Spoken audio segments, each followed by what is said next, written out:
उसी जगह राधा रमन जी प्रकट हुए थे। ये वो स्थान है।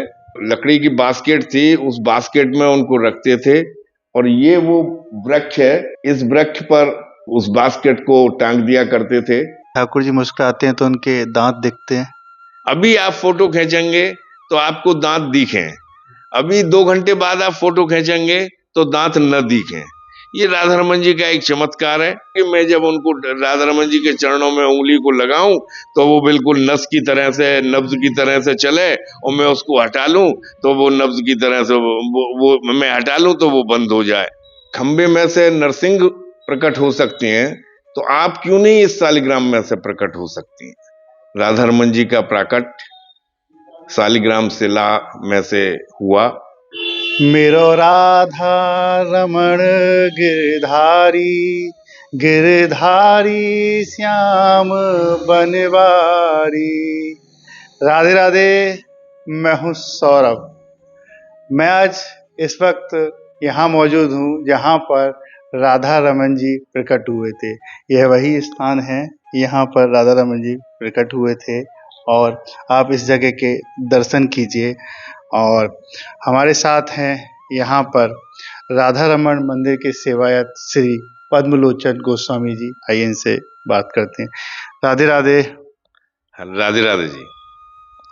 ये बताइए, राधा रमन जी का प्राकट्य उत्सव नजदीक आ रहा है, तो जी। कैसे उत्सव मनाएंगे आप लोग?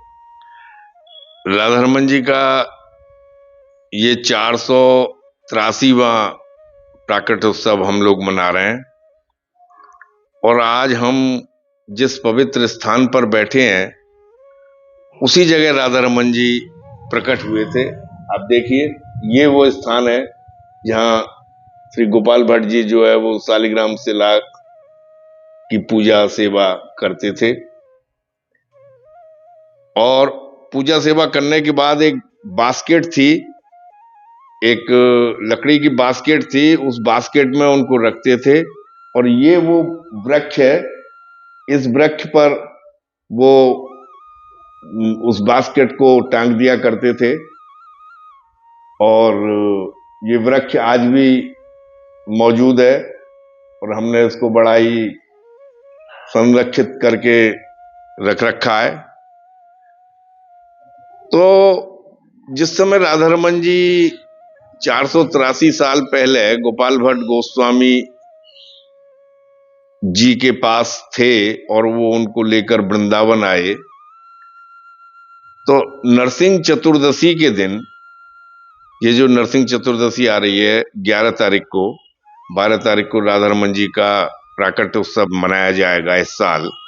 तो नरसिंह चतुर्दशी के दिन गोपाल भट्ट जी को ये वेदना हुई कि जिस प्रकार खंबे में से नरसिंह प्रकट हो सकते हैं, तो आप क्यों नहीं इस शालिग्राम में से प्रकट हो सकती हैं? आप क्यों नहीं अपने इस भक्त की मनोवांछा को पूर्ण करने के लिए भक्त प्रहलाद की तरह से आप क्यों नहीं खंबे में से प्रकट हो सकती हैं, शालिग्राम में से प्रकट हो सकती हैं? तो नरसिंह चतुर्दशी के दूसरे दिन राधा रमन जी का प्राकट शालिग्राम शिला में से हुआ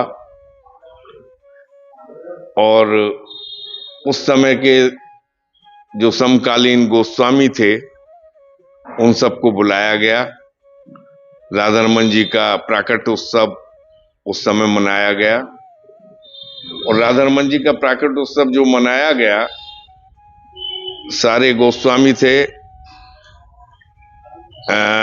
गोपाल भट्ट गोस्वामी जी के समकक्ष जीव गोस्वामी, सनातन गोस्वामी और जो षड गोस्वामी थे वो सब थे।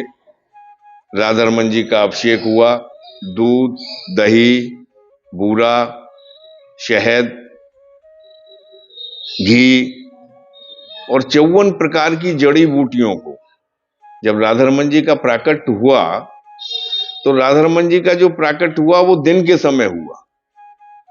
तो हमारे यहाँ श्री कृष्ण जन्माष्टमी और राधा रमन जी का प्राकट्य उत्सव दोनों ही दिन में मनाई जाती है।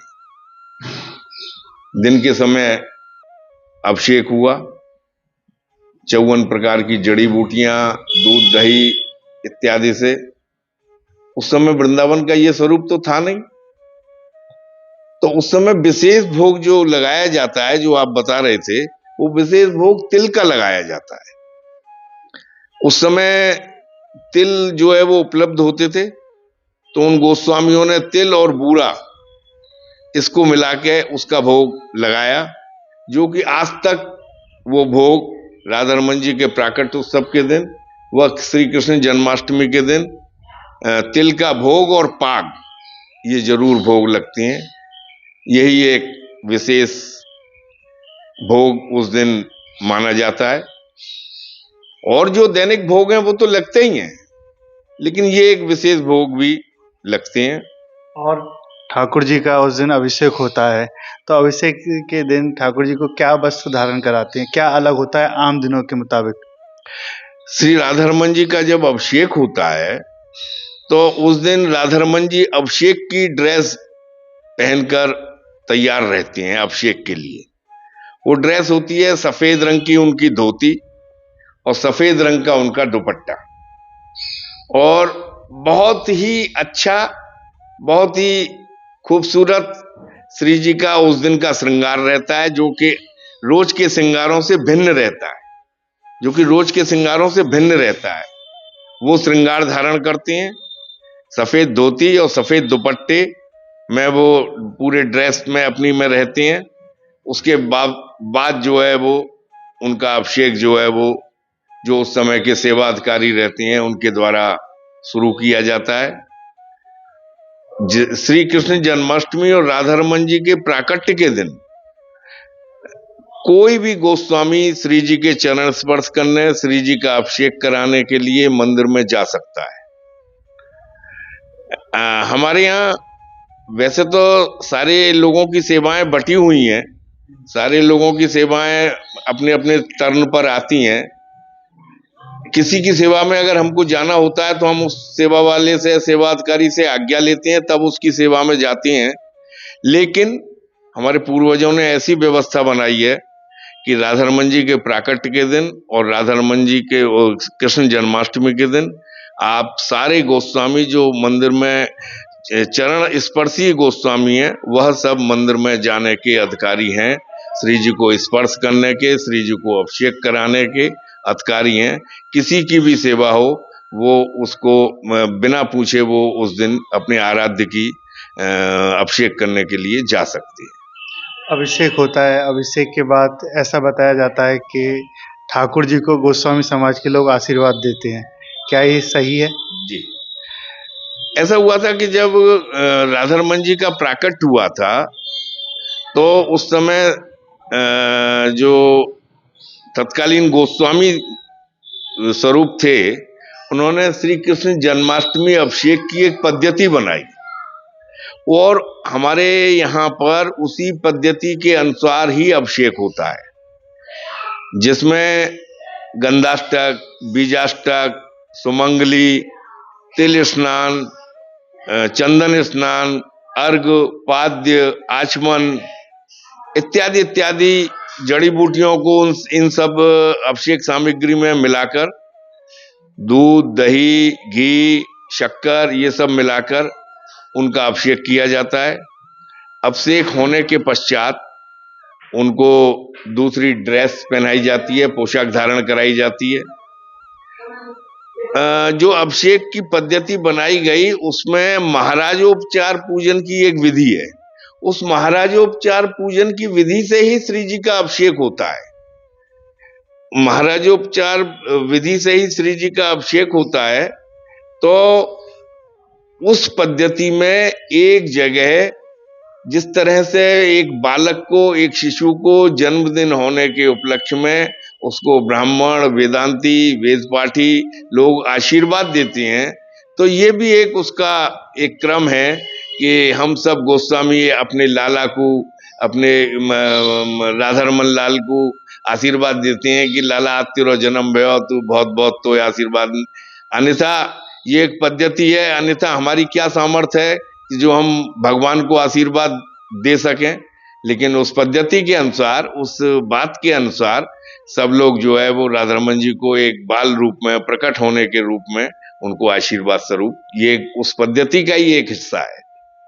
आशीर्वाद देते हैं आप लोग और ठाकुर जी के अभिषेक भी करते हैं। कोई लीला जब आप अभिषेक कर रहे हो ठाकुर जी का, जिस दिन प्राकट्य हुआ हो, तो आप साझा करना चाहते हैं कोई लीला?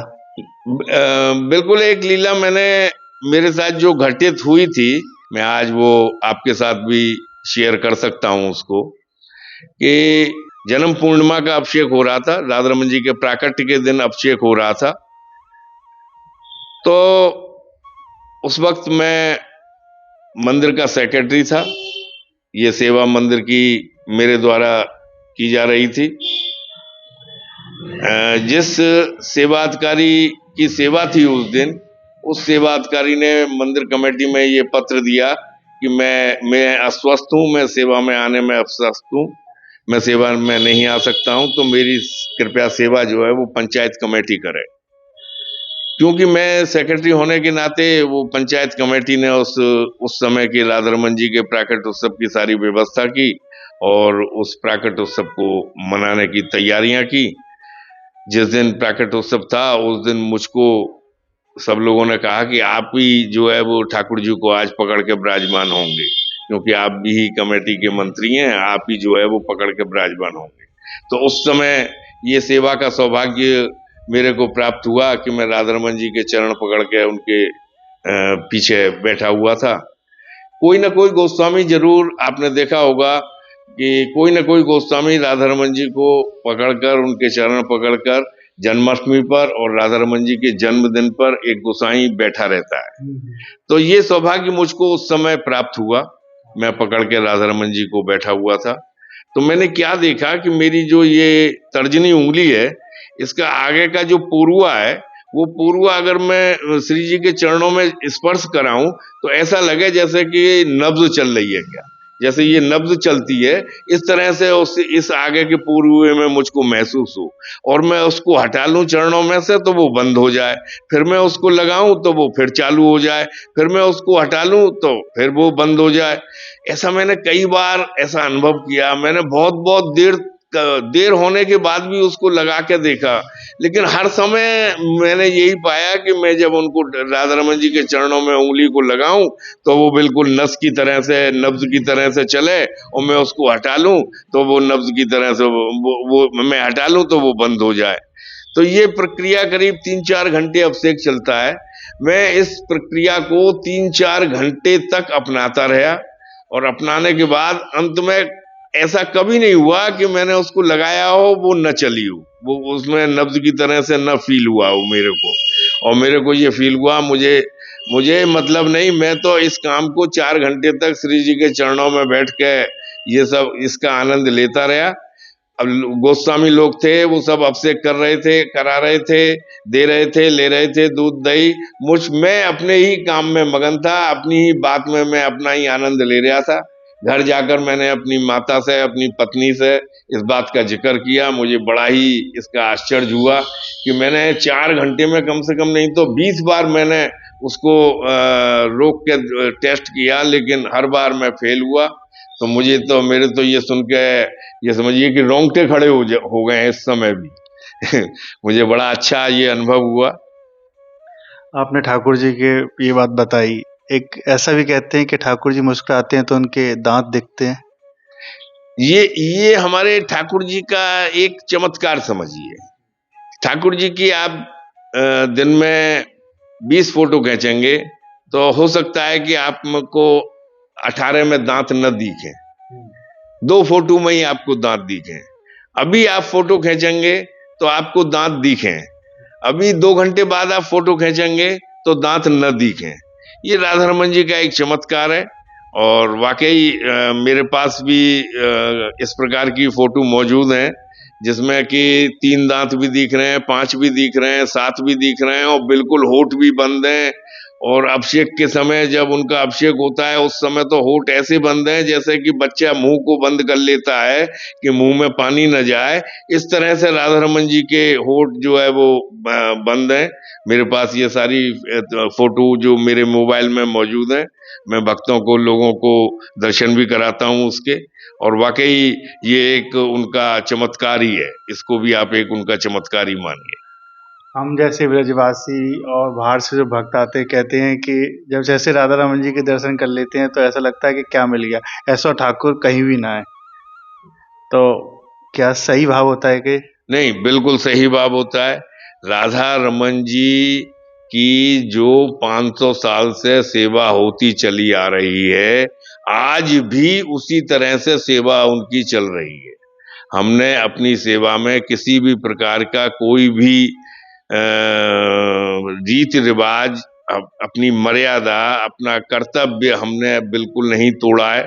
और आज हम उसी भक्ति भाव से, उसी स्वच्छता से, उसी भावना के साथ अपने श्री जी की सेवा सारे गोस्वामी लोग अपने अपना टर्न आने पर करते हैं। अपरस की और सेवा होती है। जी, अपरस की सेवा होती है। हमको अपने घर से नहाकर आना होगा, हमको कोई उस समय छीएगा नहीं, और अगर छी भी लेगा तो हमको दोबारा नहा के आना पड़ेगा। हमको अगर शौच या बाथरूम भी जाना होगा तो भी हमको दोबारा ही नहा के आना पड़ेगा। तो हमारे यहाँ अपरस की सेवा है। हमारे यहाँ जो है वो और मंदिरों की सेवा नहीं है। हमारे यहाँ लकड़ी में ठाकुर जी का प्रसाद बनाया जाता है, कंडे में ठाकुर जी का प्रसाद बनाया जाता है। हमारे यहाँ सुबह का प्रसाद गोस्वामी गण ही बनाती हैं, कोई बाहर का आदमी नहीं बनाता है। और शाम का प्रसाद जो है वो हमारा गोस्वामियों का डिसाइपल होगा, हमारा गोस्वामियों का शिष्य होगा, वही शिष्य जो है वो श्री जी की जो है वो शाम की ब्यालू भोग बनाएगा, जिसमें पूरी, कचौड़ी, लड्डू, कुलिया, ये सब जो है वो सुबह का प्रसाद, दाल, चावल, कड़ी, खीर हम गोस्वामी लोग ही बनाते हैं। सेवा में भी हम गोस्वामी लोग ही जाते हैं। हमारे पूर्वजों ने इस तरह का जो है वो बंटवारा हमारे परिवार में किया कि जिसकी सेवा आती है वो सेवा में चला जाता है, जिसकी जो उतरती है सेवा वो उतर के नीचे आ जाता है। सेवा में आज तक हमारा किसी प्रकार का किसी से कोई विवाद किसी का भी नहीं हुआ 500 वर्ष में। ये भी एक बड़े उसकी अच्छी बात है कि सब लोग जो है वो श्री जी की सेवा अपनी अपनी निष्ठा से कर रहे हैं। बहुत सुंदर आपने ठाकुर जी की लीला बताई, भाव बताया। बहुत बहुत धन्यवाद। राधे राधे। क्योंकि अब तक हमारे साथ रहे राधा रमन मंदिर के सेवायत, इन्होंने बताई ठाकुर जी की लीला और बताया कि ठाकुर जी के उत्सव पर कैसे उत्सव मनाया जाएगा, कैसे अभिषेक होता है, क्या वस्त्र धारण कराते हैं, क्या क्या लीलाएं ठाकुर जी करते रहते हैं। राधे राधे।